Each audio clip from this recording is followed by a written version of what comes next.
Hello, good morning everyone. मैं doctor Gopal Sharma एक बार पुनः इस ई क्लासेस प्लेटफॉर्म पर आपका हार्दिक स्वागत और अभिनंदन करता हूं। आज हम बात करने वाले हैं एमए प्रीवियस, बीए, बीएड का थर्ड ईयर में एक किताब चलती है western political thinker Plato to Marx, जिसमें हम पहले चैप्टर के रूप में प्लेटो को बता चुके हैं। आज सेकंड चैप्टर है अरस्तु या एरिस्टोटिल, उसकी हम बात करेंगे। हम ये पहले आपको बता चुके हैं कि किसी भी थिंकर्स का जब हम स्टडी करते हैं तो उसका स्टडी दो रूपों में करना चाहिए, एक उसके जीवन परिचय के रूप में और दूसरा उसने जो पाश्चात्य जगत को, अंतरराष्ट्रीय जगत को जो सिद्धांत दिए हैं उन सिद्धांतों का हमें स्टडी करना है। तो बात करते हैं अरस्तु का जीवन परिचय। अरस्तु या एरिस्टोटल का जन्म 384 बीसी में और उसकी मृत्यु 322 बीसी में हुई। अरस्तु का जन्म यूनान में हुआ था। यूनान में ये करीब एथेंस से 200 मील दूर पड़ता है। एथेंस से 200 मील दूर मकदूनिया के स्टेगीरा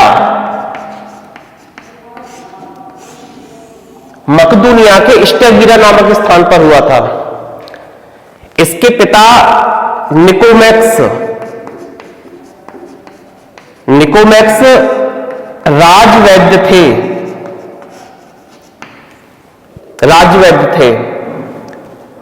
और ये निकोमैक्स राजा के दरबार में ही रहते थे।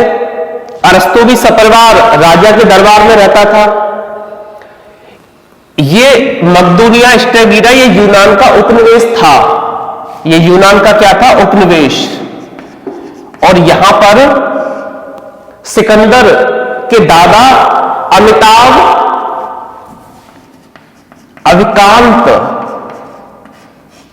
अविकांत द्वितीय शासन करते थे यहां पर।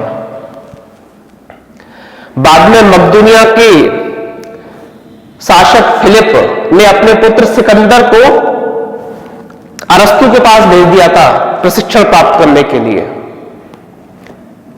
तो अरस्तु राजनीति विज्ञान के जनक हैं। अरस्तु को राजनीति विज्ञान का जनक कहा जाता है। और राजनीतिक शब्द यानी राजनीति शब्द का प्रयोग भी सबसे पहले अरस्तु ने ही किया था अपनी प्रसिद्ध ग्रंथ पॉलिटिक्स में। अरस्तु को राजनीति विज्ञान का जनक कहा जाता है। अब अरस्तु को राजनीति विज्ञान का जनक क्यों कहा जाता है? वो जनक इसलिए कहा जाता है इसको क्योंकि अरस्तु ने ही सबसे पहले यथार्थवादी राजनीति विज्ञान का प्रयोग किया। यथार्थवादी राजनीति विज्ञान का प्रयोग अरस्तु ने किया।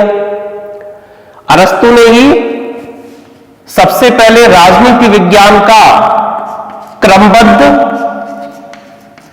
क्रमबद्ध और वैज्ञानिक विश्लेषण किया। क्रमबद्ध और वैज्ञानिक विश्लेषण, इस कारण भी उसको राजनीति विज्ञान का जनक कहा गया। अरस्तु ने ही सबसे पहले तुलनात्मक राजनीति विज्ञान का प्रयोग किया। तुलनात्मक राजनीति विज्ञान का प्रयोग उसने करीब 158 देशों के संविधानों का तुलनात्मक अध्ययन किया और यह बताया कि कोई भी शासन प्रणाली स्थिर नहीं है। उसने एथेंस में सरकारों का अस्थिर दौर देखा था। सरकारें बनती थी, बिगड़ती थी। इस वजह से अरस्तु ने तुलनात्मक राजनीति विज्ञान को भी जन्म दिया और उसने शासन के चक्राकार का सिद्धांत दिया। शासन के चक्राकार का सिद्धांत, शासन के चक्राकार का सिद्धांत इसलिए दिया क्योंकि कोई भी शासन प्रणाली स्थिर नहीं है। शासन प्रणाली चेंज होती रहती है। इस तरह से वो शासन के चक्राकार सिद्धांत के भी जनक बने। अरस्तु ही पहले ऐसे राजनीतिक विचारक हैं जिन्होंने राजनीति विज्ञान को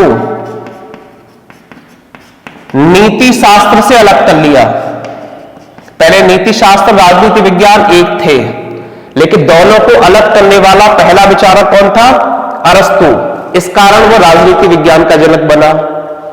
अरस्तु ही पहला ऐसा विचारक था जिसने राज्य व संविधान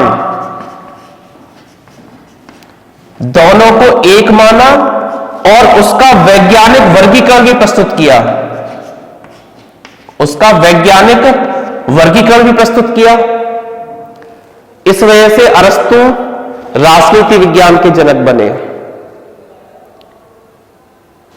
अरस्तु राज्य के सावयवी सिद्धांत पर विश्वास करते थे। सावयवी सिद्धांत,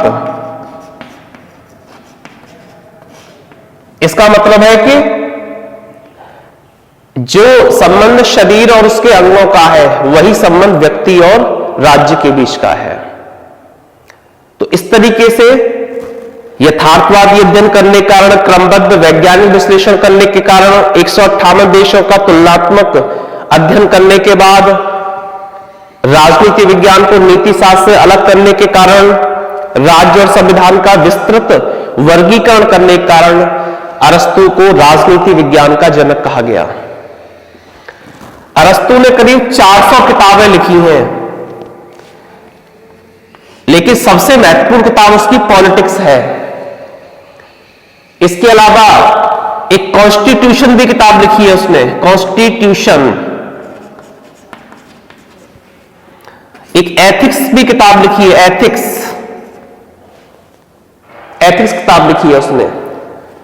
प्लेटो ने जो अरस्तु ने जो न्याय सिद्धांत दिया है वो किताब और लिखी है रेटोरीज, जिसमें न्याय सिद्धांत उसने दिया है। लेकिन जिस तरीके से प्लेटो का मूल्यांकन पाश्चात्य जगत में रिपब्लिक के आधार पर किया जाता है, ठीक उसी प्रकार अरस्तु का मूल्यांकन पाश्चात्य जगत में पॉलिटिक्स के आधार पर किया जाता है। अरस्तु जब 17 वर्ष के थे वह प्लेटो की एकेडमी में भर्ती हुए। यहां हम आपको बता दें, सुकरात प्लेटो के गुरु थे और प्लेटो अरस्तु का गुरु था और अरस्तु के शिष्य सिकंदर थे। ये सब कौन थे? यूनान के थे सब ये। तो अरस्तु 17 वर्ष की उम्र में प्लेटो की एकेडमी में भर्ती हुआ। वही एकेडमी प्लेटो की जिसे यूरोप का प्रथम विश्वविद्यालय कहा जाता है। अरस्तु बहुत योग्य थे और प्लेटो उसकी योग्यता से प्रभावित भी बहुत था। इसीलिए प्लेटो ने अरस्तु को माइंड ऑफ द एकेडमी कहा। माइंड ऑफ एकेडमी अर्थात अकादमी का मस्तिष्क उसको कहा। कुछ लोग उनकी विद्वत्ता के कारण उसे ज्ञान का देवदूत भी कहते थे।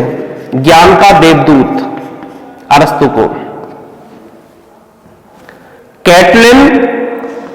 कैटलिन विद्वान वो था जो शक्ति की बात करता है। कैटलिन ने अरस्तु के विषय में स्टेटमेंट दिया कि वो विद्या का महानतम ज्ञानी था। दांते ने भी उसकी प्रशंसा की। तो इस तरीके से वो 17 वर्ष की उम्र में एकेडमी में भर्ती हुआ। अंत में धीरे धीरे वह प्लेटो की एकेडमी में इतिहास का प्रोफेसर बना। इतिहास का प्रोफेसर। उसे दर्शन शास्त्र में कोई रुचि नहीं थी। प्रारंभ से ही वह विज्ञान को पसंद करता था, जीव विज्ञान को भी पसंद करता था। इसलिए अरस्तु को जीव विज्ञान का भी जनक कहा जाता है। एक तथ्य यह भी है कि अरस्तु को जीव विज्ञान का भी जनक कहा जाता है, सावयवी सिद्धांत पर विश्वास करने के कारण। अरस्तु ने 335 बीसी में एथेंस में ही लीसियम की स्थापना की। लीसियम, जैसे प्लेटो ने एकेडमी की स्थापना की थी, ऐसे ही अरस्तु ने लीसियम स्कूल की स्थापना की। बाद में अरस्तु और प्लेटो के बीच में कुछ बातों को लेकर विवाद हो गया और अरस्तु ने एकेडमी को छोड़ दिया, बाद में लीसियम की स्थापना कर दी। यहां पर प्लेटो स्टेटमेंट देता है अरस्तु के विषय में कि अरस्तु उस घोड़ी के बच्चे के समान है जो अपनी मां का दूध पीकर उसी को लात मार देता है। तो इस तरह का स्टेटमेंट प्लेटो इसके विषय में देता है। देखिए, प्लेटो अरस्तु दोनों ही यूनान के थे, दोनों ही गुरु शिष्य थे, दोनों ने ही आदर्श राज्य की स्थापना की बात की है, दोनों ही आदर्श राज्य की स्थापना की बात कहते हैं। लेकिन अरस्तु आदर्श राज्य को स्थापित करने के लिए आगमन पद्धति का प्रयोग करता है। दोनों की पद्धतियों में अंतर है। यह आगमन पद्धति का प्रयोग करता है, प्लेटो निगमन पद्धति का प्रयोग करता है। प्लेटो दार्शनिक राजनीति का जनक है और अरस्तु वैज्ञानिक राजनीति के जनक है। यह वैज्ञानिक राजनीति के जनक है। यह कानून के शासन को नहीं मानता। अरस्तु का कानून के शासन में पूरा विश्वास है। हमने प्लेटो पढ़ाते समय बताया था आपको कि प्लेटो ने जीवन के उत्तरार्ध में द लॉज किताब लिखी। द लॉज, यह आकार में प्लेटो का सबसे बड़ा ग्रंथ है। जब प्लेटो द लॉज लिख रहे थे उस समय अरस्तु प्लेटो के सर्वाधिक निकट थे, इसीलिए द लॉज का अरस्तु के ऊपर इतना पॉजिटिव प्रभाव पड़ा कि अरस्तु भी कानून के राज्य के समर्थक हो गए और राजा को कानून के अधीन कर दिया। तो इस तरीके से यह हमने अरस्तु का जीवन परिचय जाना, जीवन परिचय समझा। अब हम बात करते हैं अरस्तु के द्वारा दिए गए सिद्धांत या विचार।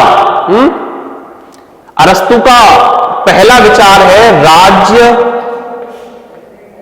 या संविधान का वर्गीकरण।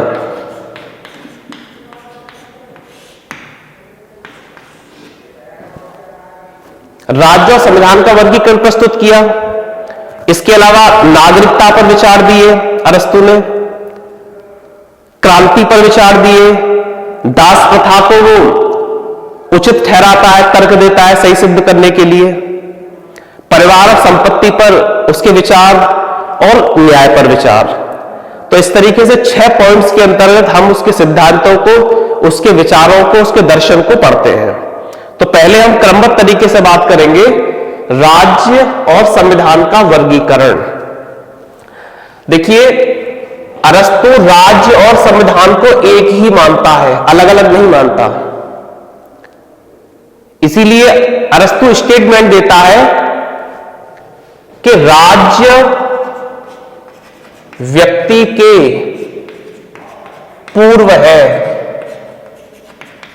यह स्टेटमेंट है अरस्तु का। इसका मतलब यह है कि राज्य पहले आया और व्यक्ति बाद में आया। इसका मतलब है कि यदि संपूर्ण पहले आता है और अंश उसका बाद में आता है, अंश बाद में आता है।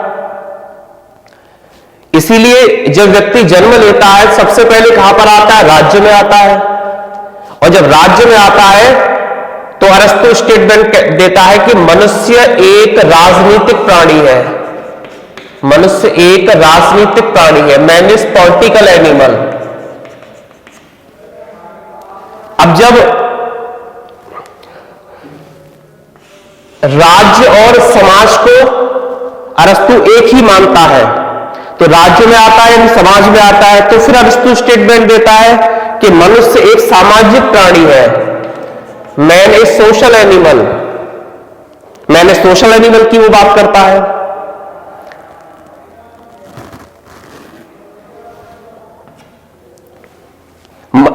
अरस्तु राज्य को एक कायोनिया बताता है। कायोनिया। कायोनिया का मतलब है कि एक आत्मनिर्भर और पूर्ण इकाई। अब अरस्तु स्टेटमेंट देते हैं कि व्यक्ति अपनी आत्मनिर्भरता केवल राज्य में रहकर ही प्राप्त कर सकता है। अगर कोई व्यक्ति राज्य से बाहर रहने की बात सोचता है, या तो वह देवता है या फिर वो पशु है। दूसरा स्टेटमेंट देता है कि राज्य सदजीवन के लिए पृथ्वी पर आया है और सदजीवन के लिए ही वह पृथ्वी पर बना हुआ है। अरस्तु राज्य के लिए 1 लाख जनसंख्या बताते हैं, यानी पर्याप्त जनसंख्या की बात कहते हैं। इसलिए यूनान में 10,000 नागरिक होने की वो बात कहते हैं। अरस्तु राज्य में लोगों के उच्च चरित्र के समर्थक हैं।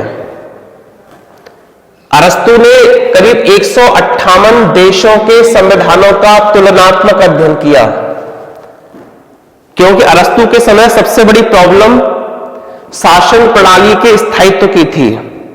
सरकारें बनती थी, बिगड़ती थी, एथेंस में यह क्रम चलता था। अतः अरस्तु ने शासन के चक्राकार का सिद्धांत दिया, अर्थात शासन व्यवस्थाएं बदलती रहती हैं, एक से दूसरी में तब्दील हो जाती हैं। तो इस तरीके से राज्य और संविधान का वर्गीकरण अब वो कैसे देता है, इसको हम एक टेबल के माध्यम से और बेहतर तरीके से समझ सकते हैं। संविधान का वर्गीकरण प्रस्तुत करने से के लिए अरस्तु ने संख्या को आधार बनाया।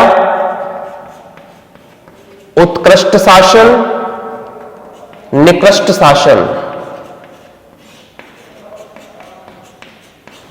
इसको ऐसे समझ सकते हैं टेबल के माध्यम से।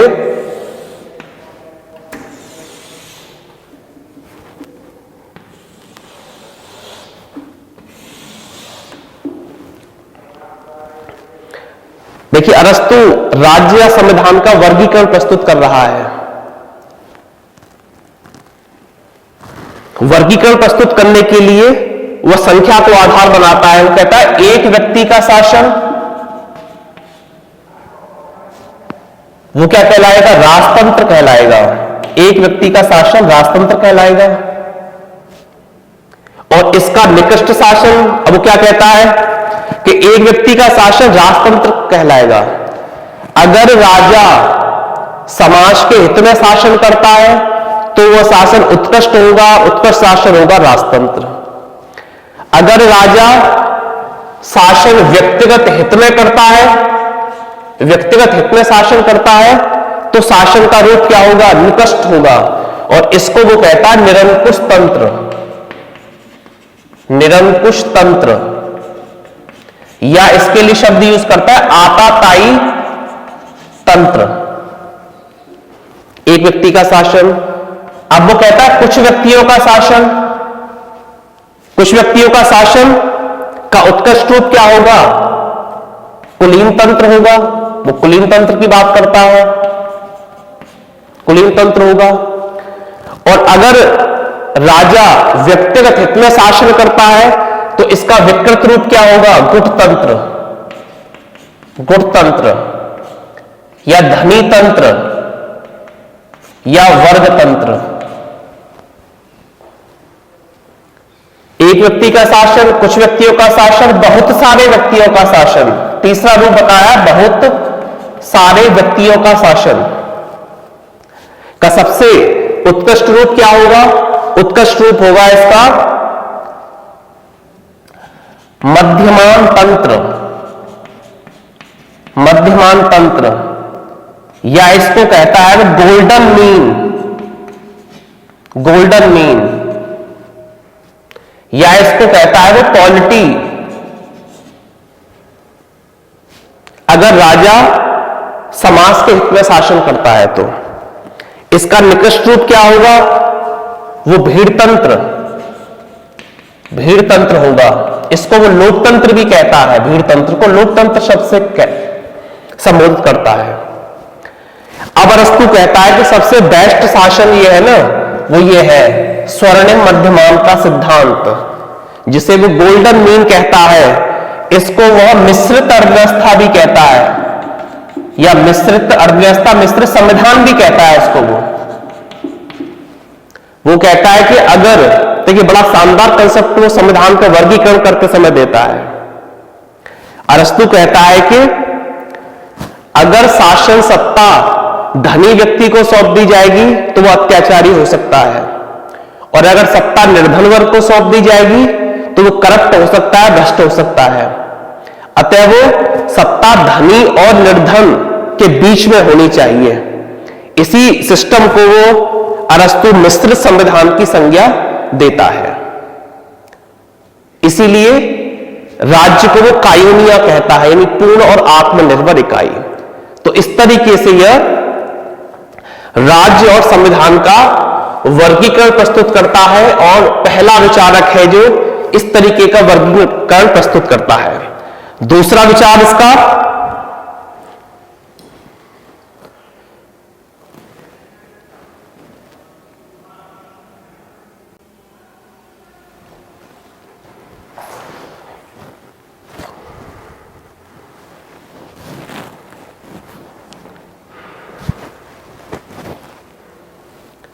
पहला हो गया राज्य या संविधान का वर्गीकरण।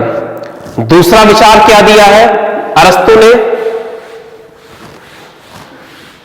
दूसरा विचार अरस्तु ने दिया है नागरिकता को लेकर के। अरस्तु यह कहता है कि कोई व्यक्ति किसी राज्य में जन्म लेने से ही वहां का नागरिक नहीं बन जाता। नागरिक वह होता है, नागरिक वह होता है जो राजकीय और न्यायिक कार्य करे।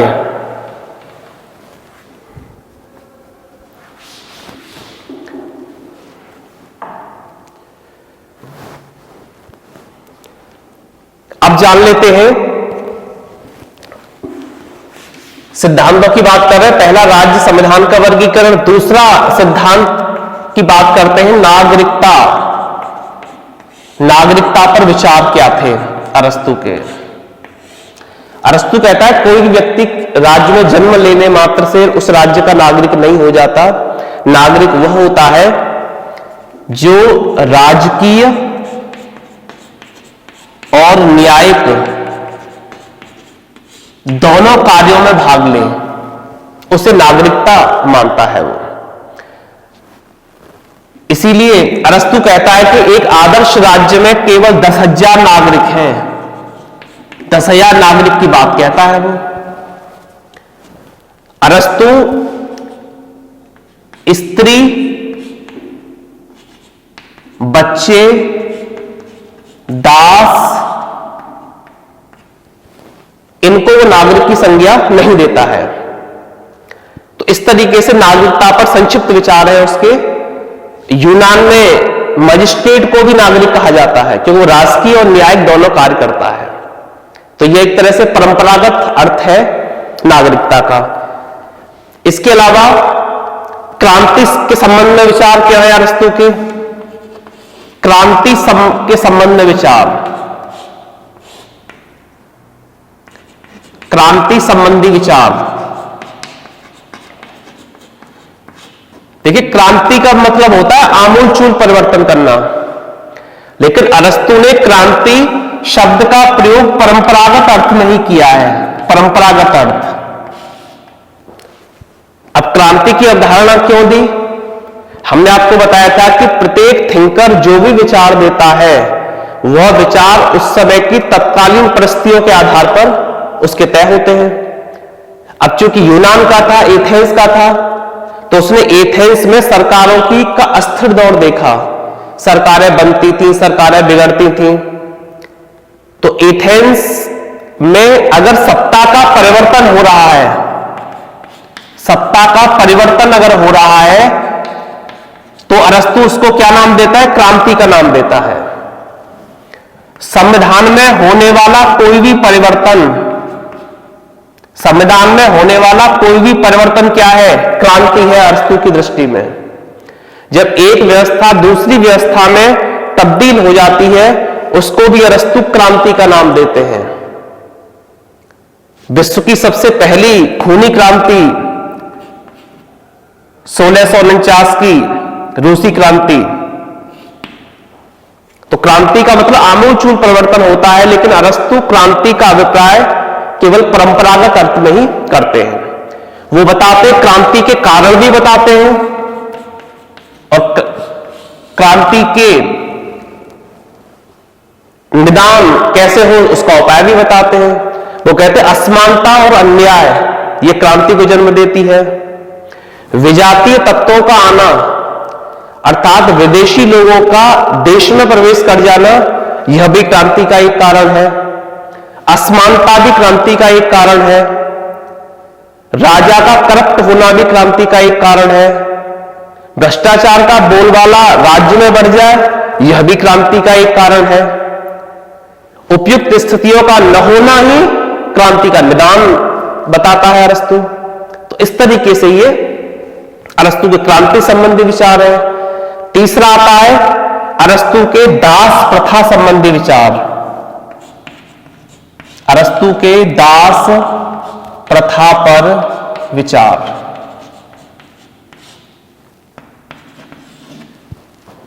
देखिए, यूनान में दास प्रथा प्रचलित थी और दासों को खरीदा बेचा जाता था। यूनान में दास प्रथा वहां की अर्थव्यवस्था का आधार थी, अर्थात दासों को खरीदा या बेचा जाता था। प्लेटो ने दास व्यवस्था का मौन समर्थन किया, लेकिन अरस्तू ने दास प्रथा को वैज्ञानिक दृष्टि से सही बताया। उसने दो तरह के दासों की बात की। दो तरह के दास बताता है अरस्तू। एक तो कहता है प्राकृतिक दास और दूसरा कहता है कानूनी दास। अरस्तू कहता है कि प्राकृतिक दास वो होते हैं, यानी कुछ व्यक्ति जन्म से ही बुद्धिमान और विवेकवान होते हैं, जो राजा बनने को ही जन्म लेते हैं, और कुछ व्यक्ति जन्म से ही विवेकहीन या मूर्ख होते हैं और वो केवल दास बनने को ही जन्म लेते हैं। तो प्राकृतिक दास की बात करता है। दूसरा कानूनी दास क्या है? जो युद्धबंदी के दौरान राज्य में लाए जाते हैं और उन्हें कानूनी तरीके से दासता से मुक्त भी किया जा सकता है। तो दास व्यवस्था का औचित्य सिद्ध करने के लिए अरस्तू तीन तरह की बात कहता है, तीन तर्क देता है। भाई प्लेटो तो मौन था, लेकिन अरस्तू एक व्यवस्थित वर्गीकरण प्रस्तुत करता है दास व्यवस्था का। पहली तर्क उसने क्या दिया कि दासता प्राकृतिक है। दासता प्राकृतिक है। यहां पर स्टेटमेंट देता है कुछ व्यक्ति जन्म से ही बुद्धिमान विवेकवान होते हैं, जो राजा या सम्राट बनने के लिए जन्म लेते हैं। कुछ व्यक्ति जन्म से ही मूर्ख विवेकहीन होते हैं, वह दास बनने को पैदा होते हैं। तो इस तरीके से प्राकृतिक दास की बात करता है। दूसरी बात वो क्या कहता है कि दासता स्वामी व दास दोनों के लिए महत्वपूर्ण है, यानी आवश्यक है, दोनों के लिए महत्व रखती है। अरस्तु तर्क क्या देता है? अरस्तु तर्क देता है कि जब स्वामी राजकीय कार्य करेगा और राजकीय कार्यों से वो जब अवकाश लेगा, तो वो अपने कार्य को और बेहतर बनाने के लिए क्या करेगा? चिंतन करेगा ताकि वो अपने कार्य को और उत्तम कोटि का बना सके। इसीलिए उसको दासों की आवश्यकता है। दासों को घरेलू नौकर के रूप में भी रखने की बात अरस्तु कहता है, ताकि स्वामी यानी राजा को उसका लाभ मिल सके। स्वामी राजकीय कार्य करेगा, अवकाश लेगा, चिंतन करेगा, चिंतन से अपने कार्य को और बेहतर बनाएगा। इसीलिए दास घरेलू नौकर के रूप में काम करेंगे। दास के हित में कैसे है ये? दोनों के हित में, स्वामी के हित में भी है और दास के हित में भी। दास के हित में क्यों है? कि जब दास पिता रूपी स्वामी के नियंत्रण में रहेगा तो वह भी तो अपने कार्य को बेहतर करना सीख जाएगा, उसके अंदर भी योग्यता आएगी, उसके अंदर भी बुद्धि और विवेक जागृत होगा। तो इस तरीके से दासता स्वामी के हित में भी है और दास के हित में भी है, ये तर्क वो देते हैं। तीसरा तर्क क्या है देते हैं कि दासता सामाजिक हित में भी है। सामाजिक हित में है दासता। सामाजिक हित में क्यों है? जब स्वामी और दास अपने अपने निर्धारित कर्तव्य का पालन करेंगे तो समाज में ऑटोमेटिकली एक व्यवस्था कायम होगी। तो इस तरीके से अरस्तु दास प्रथा का औचित्य सिद्ध करता है, सही तर्क देता है, जबकि प्लेटो इस पर इसका मौन समर्थन करता है। अब आता है इसके अलग सिद्धांत दूसरा,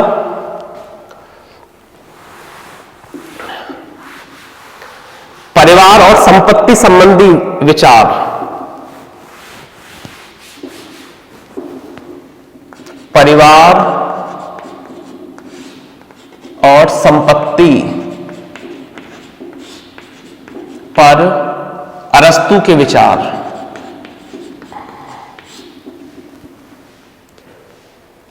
देखिए, परिवार को अरस्तु राज्य की प्राथमिक इकाई बताता है। प्राथमिक इकाई यानी कुटुंब से, परिवार से कुटुंब बनते हैं, कुटुंब से ग्राम बनते हैं, ग्राम से राज्य बनता है और राज्य से राष्ट्र बनता है। तो परिवार को प्राथमिक इकाई बताता है। अरस्तु कहता है कि परिवार कैसे बनता है? स्त्री, बच्चे,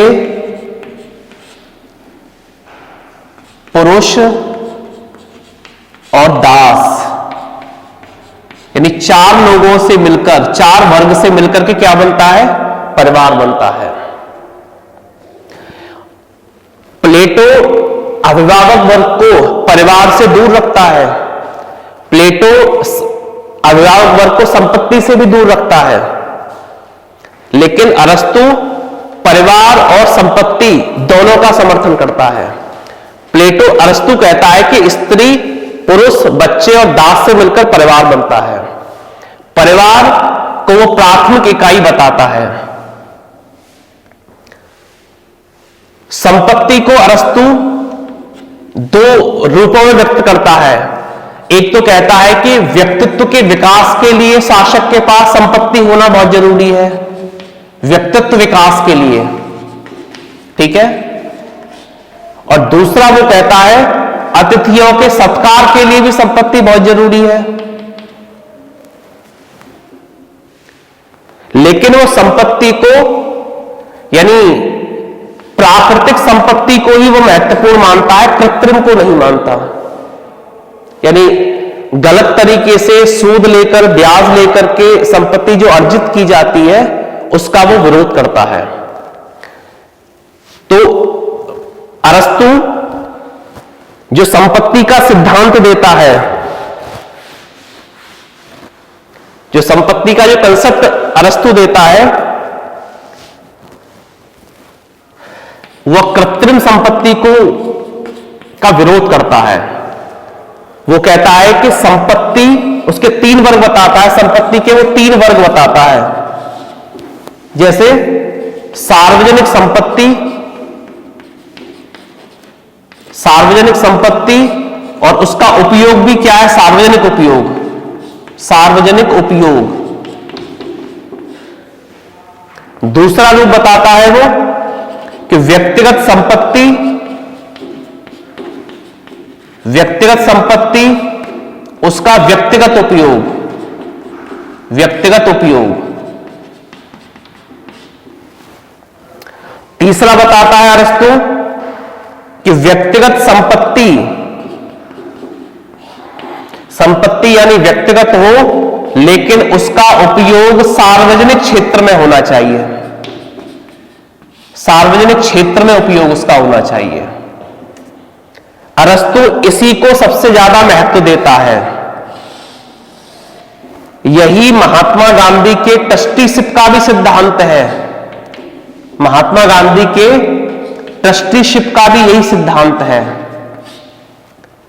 कि अगर किसी व्यक्ति के पास अथाह संपत्ति है तो वो संपत्ति का मालिक नहीं है बल्कि वो ट्रस्टी है, और उस संपत्ति का प्रयोग वो सार्वजनिक कल्याण के लिए करे।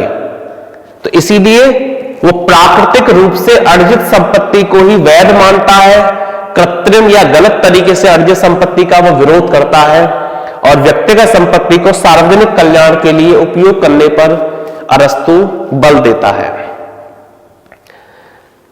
एक अंतिम विचार है प्लेटो का न्याय सिद्धांत। अरस्तु का न्याय सिद्धांत। प्लेटो का आप पढ़ चुके हैं, रिपब्लिक में है। प्लेटो अपना न्याय सिद्धांत रिपब्लिक में देता है। अरस्तु अपना न्याय सिद्धांत, एक किताब है रेटोरीज किताब में अपना सिद्धांत देता है। यह न्याय सिद्धांत दो रूपों में देता है। प्लेटो का न्याय दो रूपों में है, एक आनुपातिक सिद्धांत, आनुपातिक न्याय, और दूसरा सुधारात्मक न्याय। सुधारात्मक न्याय, इसको वितरणात्मक न्याय भी कह सकते हैं, वितरणात्मक न्याय।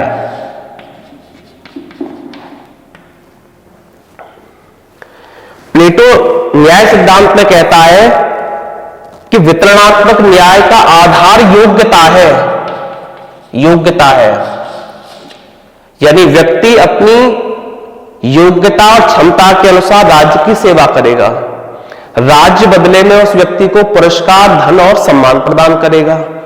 ऐसा करके वो सामाजिक व्यवस्था को बनाए रखेगा।